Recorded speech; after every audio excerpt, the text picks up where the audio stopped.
আজ আমি যাব খেপি মায়ের মন্দিরে।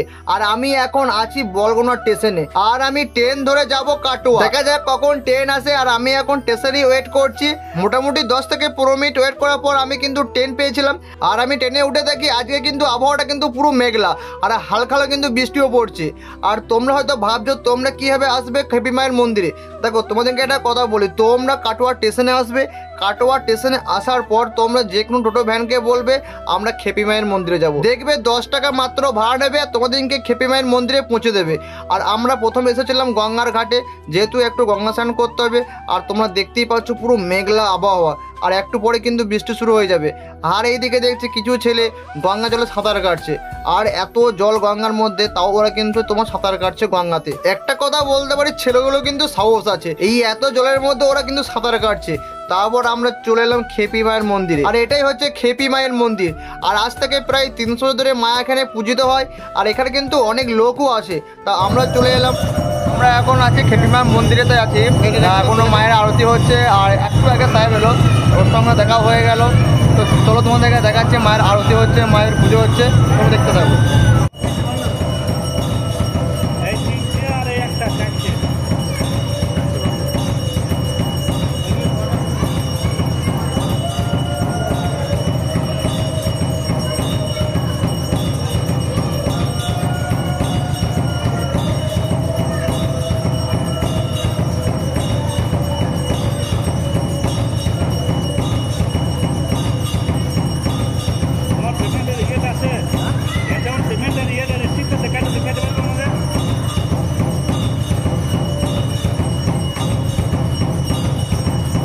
খেপি মায়ের মন্দিরে অনেক দূর দূরান্ত থেকে লোক আসে পুজো দেওয়ার জন্য। আমরা এসেছিলাম প্রায় 30 কিলোমিটার দূর থেকে মাকে দেখার জন্য এবং মাকে পুজো দেওয়ার জন্য। আর এখানে অনেকজনাই বলছে তুমি যদি ভক্তি ভরে নিষ্ঠা ভরে যদি মাকে ডাকো, তাহলে তোমার অবশ্যই মনস্কামনা পূরণ হবে। আর এখানে অনেকজনাই কিন্তু ফল পেয়েছে, এখানে অনেকজনাই কিন্তু বলছে।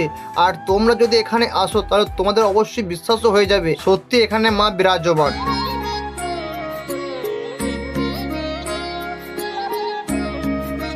আর আমরা এখন বসে আছি, মানে পুজো দেওয়া হয়ে গেছে, ভোগটাও হয়ে গেছে, শুধু মায়ের ভোগটা খাওয়া বলে আমরা বসে আছি। এখন তাই না কতক্ষণ দেরি হবে না হবে, আর বসে বসে দুই বন্ধু মিলে গল্প করছি, মানে অনেকদিন পর দেখা হলো তো।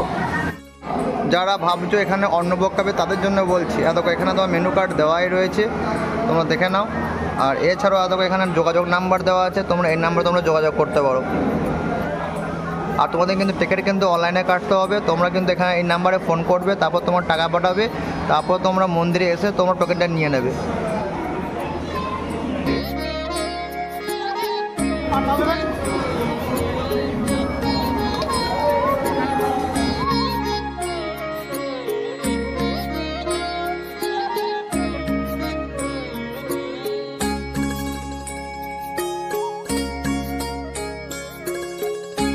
তো আজকে ব্লগটা এই পর্যন্তই। তোমাদের যদি ব্লগটা ভালো লাগে অবশ্যই চ্যানেলটা সাবস্ক্রাইব করো, ভিডিও লাইক করো, আর কমেন্ট করো, বন্ধুকে শেয়ার করে দিও। তো চলো দেখাবে নেক্সট কোনো ব্লগ ভিডিও নিয়ে।